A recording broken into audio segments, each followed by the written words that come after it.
Ayahku adalah dewa perang. Bab 537. Bintang merah besar itu terlihat sangat bergantung dan berkata, denganmu di sisiku, aku merasa sangat aman.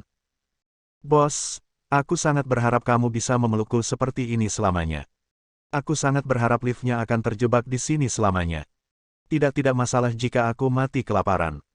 Guan Qianjun tidak bisa tertawa atau menangis, maaf, saya tidak ingin mati kelaparan bersamamu.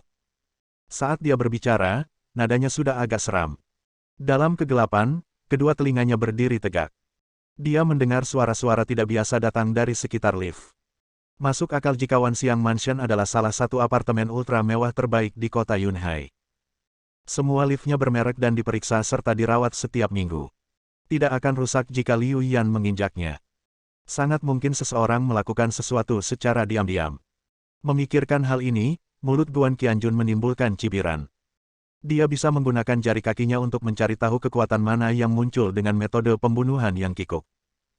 Dia bersandar di telinga Liu Yan dan berbisik, jika seseorang ingin membunuhku, kamu mungkin akan dikuburkan bersama mereka. Tiba-tiba, Liu Yan terkejut, tangan dan kakinya tidak bisa menahan kendur, dan Guan Qianjun segera menariknya dari tubuhnya dan mendorongnya ke samping. Lift masih tertahan di sana tak bergerak. Guan Qianjun mengeluarkan ponselnya, bukan untuk menelepon, tapi untuk menyalakan fungsi senter. Cahaya muncul dalam kegelapan di depannya, dan wajah Liu Yan menjadi pucat. Dia bergumam dan bertanya, tidak. Bukannya ada seseorang yang benar-benar membunuh kita. Ini bukan film. Guan Qianjun terlalu malas untuk memperhatikannya. Dia berjalan ke pintu lift, memasukkan jarinya ke celah pintu, dan membukanya dengan keras.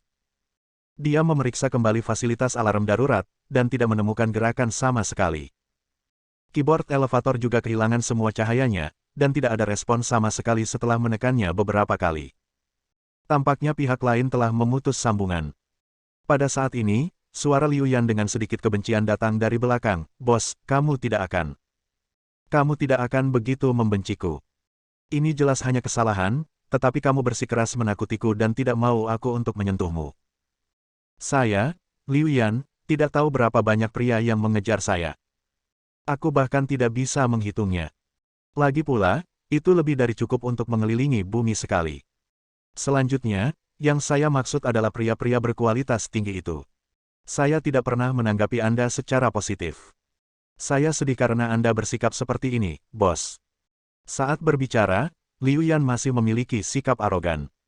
Dia mengangkat kedua tangan kecilnya yang putih, memegangnya erat-erat dan menekannya ke jantungnya, air mata hampir jatuh.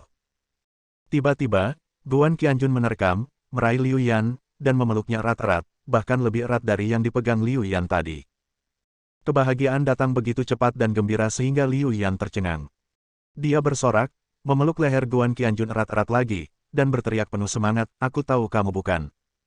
Kamu bukan orang yang begitu kejam. Aku sangat cantik, bagaimana kamu bisa? Sebelum dia selesai berbicara, dia menangis panik. Tiba-tiba dia menundukkan kepalanya, lepaskan aku, apa yang terjadi? Bagaimana kita bisa melayang di udara? Kaki Guan Qianjun terlihat melayang sekitar setengah meter dari tanah, menahannya di dalam lift. Liu Yan semakin bingung dan berbalik untuk melihat sekeliling. Kita tidak akan tiba-tiba berada di lingkungan yang menentang gravitasi, kan? Bagaimana bisa seperti ini? Diam. Guan Qianjun memarahi dengan marah. Sebentar lagi akan berbahaya. Jangan bergerak. Peluk saja aku erat-erat. Liu Yan tidak tahu bahaya apa yang akan muncul, dan dia tidak merasakan bahaya apapun. Bagaimanapun, tubuh pria Guan Qianjun yang sangat kuat memberinya rasa aman yang tiada habisnya. Ibarat perahu kecil, berlabuh di laut yang tenang menikmati indahnya cahaya bulan. Namun, dia tetap memeluk Guan Qianjun dengan sangat patuh. Tiba-tiba, dia berteriak, tiba-tiba. Rasanya seperti dia benar-benar kehilangan pusat gravitasinya, seperti sebuah pukulan keras yang menghantam kepalanya dengan keras. Lift tiba-tiba turun dengan keras, seolah-olah jatuh dari ketinggian sekaligus. Ada apa lagi bos? Apa yang terjadi? Kenapa lift ini jatuh begitu cepat? Apakah kita akan mati terjatuh? Liu Yan memeluk erat lengan Guan Qianjun, seluruh tubuhnya dalam pelukannya.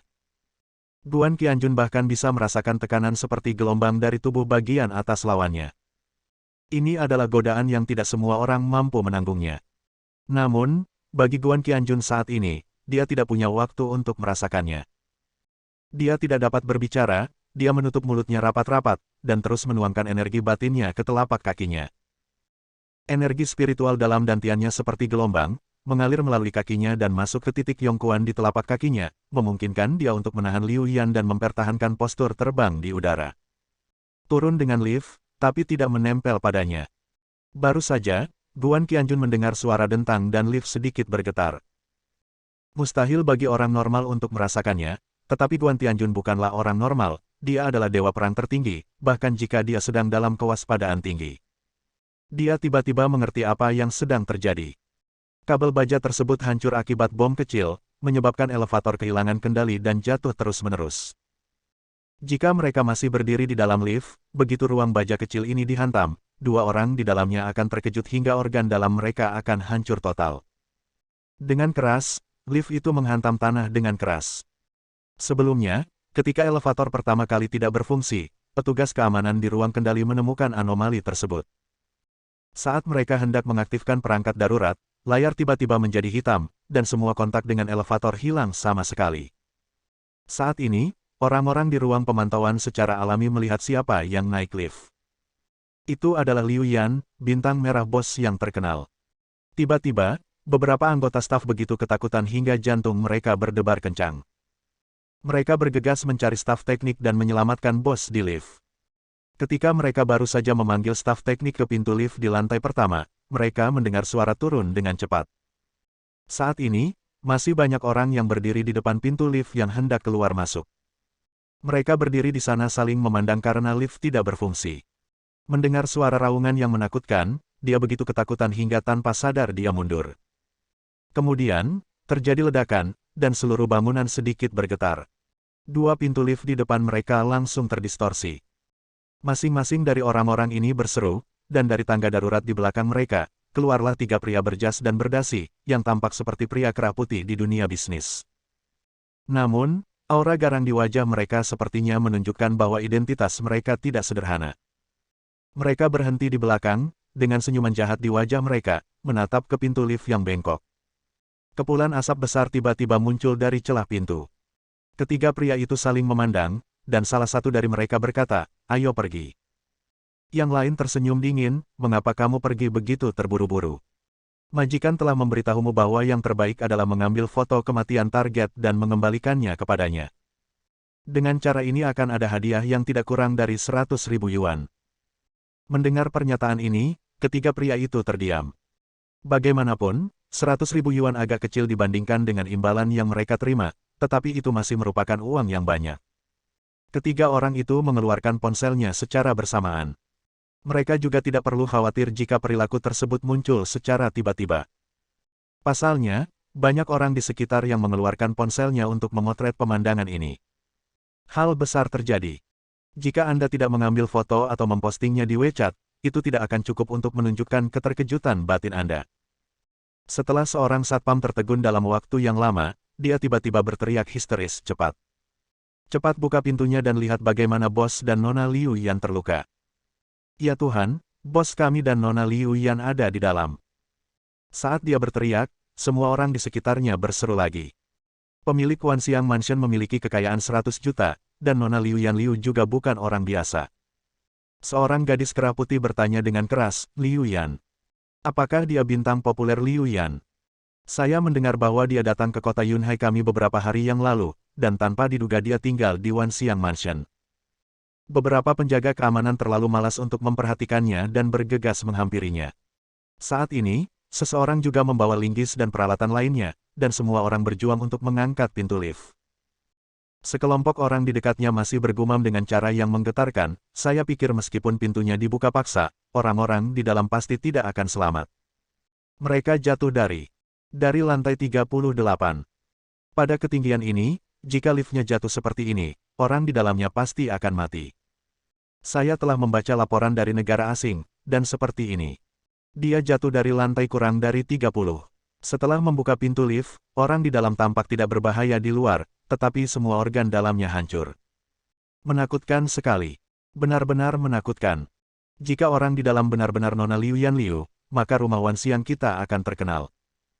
Liu Yan, seorang aktris populer yang sedang berada di puncak popularitasnya, benar-benar jatuh saat menaiki lift di Vientiane Mansion dan terlempar hingga mati. Betapa mengerikannya ini. Apapun yang terjadi, saya tidak berani tinggal di Wanxiang Mansion lagi. Untungnya, saya hanya menyewa rumah di sini, bukan membeli rumah. Ada orang yang meninggal di lift ini. Sangat tidak aman. Benar-benar menakutkan. Semua orang percaya bahwa Guan Tianjun dan Liu Yan di dalam lift pasti tidak akan selamat. Faktanya, tidak ada yang mengira mereka masih hidup. 3 pembunuh di belakang mereka bahkan menunjukkan senyuman garang. Tiba-tiba, dengan suara keras, pintu lift terbuka. Awan debu besar lainnya keluar. Segera, ketiga pembunuh itu dengan cepat menekan tombol video. Ada banyak orang yang melakukan hal yang sama di samping mereka. Ada juga beberapa gadis pemalu yang tidak berani mengambil gambar. Mereka segera mengangkat tangan, menutup mata, dan bergumam, mereka pasti akan mati mengenaskan, tidak peduli berapa banyak orang di dalam. Mereka semua akan mati dengan mengenaskan, sungguh mengerikan.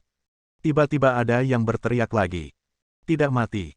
Mereka keluar. Tiba-tiba, mata semua orang membelalak kaget.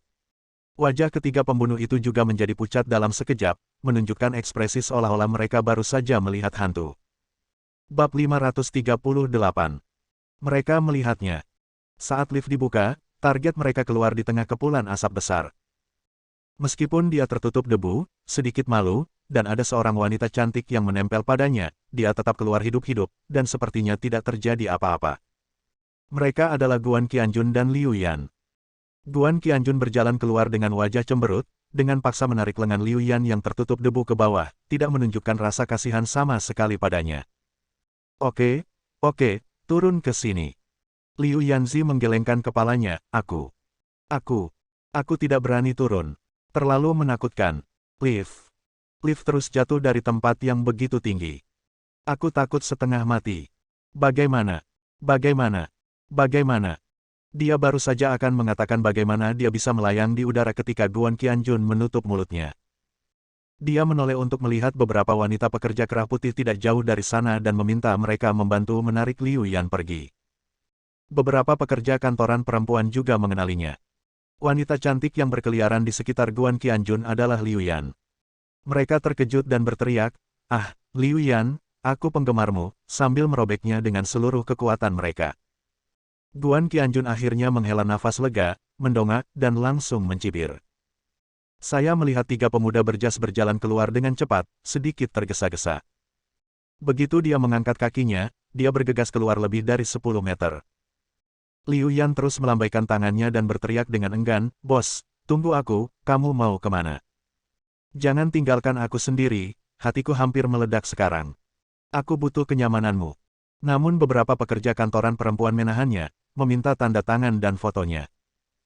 Liu Yan akhirnya berhasil menyingkirkan mereka, tetapi sosok Guan Qianjun sudah tidak ada lagi di depannya, dan dia menghentakkan kakinya dengan marah. Tapi saya pikir sekarang saya adalah seorang artis dengan nama film dan televisi kian-kian, dan masa depannya masih panjang, jadi saya tidak mengejarnya lagi. Guan Qianjun keluar dari rumah Wanxiang. Di depannya ada 3 pembunuh berjas. Mereka segera pergi, masih dengan ekspresi ngeri di wajah mereka, tidak berani menoleh ke belakang, dan segera masuk ke dalam mobil. Setelah dinyalakan, mobil melaju ke kejauhan seperti anak panah. Baru setelah gedung Wanxiang Mansion hampir hilang dari pandangan, mereka menghela nafas lega dan menoleh dengan hati-hati. Saat ini, ketiga pembunuh tersebut masih cukup waspada. Tingginya lebih dari 30 lantai. Lift tersebut jatuh dari atas, membuat lubang besar di tanah, dan seluruh elevator terpelintir dan berubah bentuk. Namun, pria tersebut tidak terluka sama sekali, dan dia masih keluar dalam keadaan utuh sambil tetap menggendong wanita tersebut. Ini sangat tidak normal. Ini jelas merupakan monster berusia ribuan tahun yang tiada taranya, dan dia mungkin akan menyusulnya. Tapi melihat ke kiri dan ke kanan, lingkungan sekitar cukup normal, dan pembunuh yang mengemudikan mobil terus-menerus mengamati dengan kaca spion. Tak hanya itu, ia juga menghimbau kepada 2 pembunuh lainnya untuk memeriksanya dengan cermat. Mereka tidak langsung kembali ke tempat tinggalnya, melainkan berkendara keliling kota selama hampir 2 jam. Setelah memastikan tidak ada yang mengikuti mereka, mereka berkendara ke pinggiran kota dan parkir di luar sebuah rumah tua yang merupakan perpaduan antara perkotaan dan pedesaan. Mereka masuk, dan ada 3 atau 4 pembunuh dengan wajah muram duduk di dalam, semuanya dengan ekspresi serius di wajah mereka. Sebelumnya, mereka menghubungi ketiga pembunuh dalam misi tersebut melalui telepon, tetapi tidak satupun dari mereka yang tersambung, jadi mereka tahu. 99% misinya gagal. Jika pemimpin pembunuh itu tidak bisa menahan diri, semua orang akan segera pergi. Melihat ketiga pembunuh itu masuk, mereka yang tinggal di kamar juga menghela nafas lega. Pemimpin pembunuh, seorang wanita cantik dengan sosok menggerahkan, bertanya dengan tegas, apa yang terjadi? Saya tidak dapat menghubungi melalui telepon, dan tidak ada kabar yang datang. Saya pikir Anda melewatkannya. Pemimpin dari 3 pembunuh itu berkata dengan ekspresi malu di wajahnya, kami memang meleset. Untungnya, kami melarikan diri dengan cepat, kalau tidak kami akan terbunuh. Alasan mengapa kami tidak menjawab panggilan itu adalah karena kami takut dengan panggilan kami. Kemampuan kuat lawan. Pesan panggilan kami akan disadap melalui internet. Apa yang terjadi? Pembunuh cantik, yang hampir berusia 40 tahun namun masih memiliki pesonanya, bertanya dengan dingin. Ketiga pembunuh itu berbicara satu sama lain dan dengan cepat menceritakan apa yang terjadi sebelumnya. Mereka yang mendengarkan semuanya terkejut. Salah satu dari mereka, seorang lelaki tua berusia 50-an, perlahan menggelengkan kepalanya. Bagaimana mungkin? Tinggi sekali di lantai 38. Jika elevator langsung jatuh, meskipun ada banteng besi di dalamnya, ia akan berubah bentuk sepenuhnya, apalagi manusia. Orang macam apa Guan Qianjun itu? Bagaimana dia bisa memiliki kemampuan seperti itu dan tidak terluka sama sekali? Seorang pembunuh menyela, mungkin dia terluka, tetapi dia menahannya dan menunjukkan bahwa dia tidak terluka. Dia hanya ingin kita mengetahui hal ini dan tidak berani bertindak gegabah. Pembunuh lainnya bertanya, jadi sekarang rencana A telah gagal, haruskah kita terus melaksanakan rencana B? Dengan banyaknya pembunuh yang datang, persiapannya tentu saja lebih dari sekedar rencana. 3 pembunuh pertama bertanggung jawab atas rencana pembunuhan jatuhnya elevator. Jika gagal, giliran pembunuh angkatan kedua yang melaksanakan rencana selanjutnya. Pada awalnya, para pembunuh ini relatif santai. Rencana pertama bisa dikatakan sempurna dan mereka membunuh orang dengan mudah. Namun mereka tidak menyangka hal itu akan gagal. Semua orang menjadi gugup. Setelah si pembunuh bertanya, semua orang melihat ke arah si pembunuh cantik. Dia menarik napas dalam-dalam dan memejamkan mata. Entah kenapa, dia merasakan perasaan gemetar yang tak bisa dijelaskan di sekujur tubuhnya. Dia berkata tanpa ragu-ragu, pergi sekarang, segera tinggalkan kota Yunhai.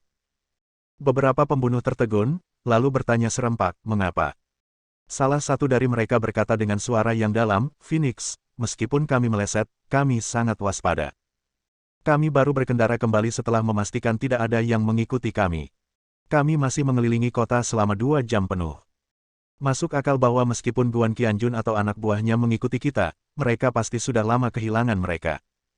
Saya yakin dengan kemampuan kita, kita tidak perlu pergi. Lakukan saja rencana B. Pembunuh lainnya mengangguk ya. Pembunuh tertua berkata perlahan, pesanan kami bernilai banyak uang, 10 juta penuh. Sekarang industri ini sangat kompetitif, dan semakin banyak orang yang bergabung dengan lingkaran pembunuh kami. Tidak mudah mencari nafkah. Sudah hampir 2 tahun sejak saya menerima pekerjaan yang begitu menguntungkan. Saya tidak bisa menyerah begitu saja.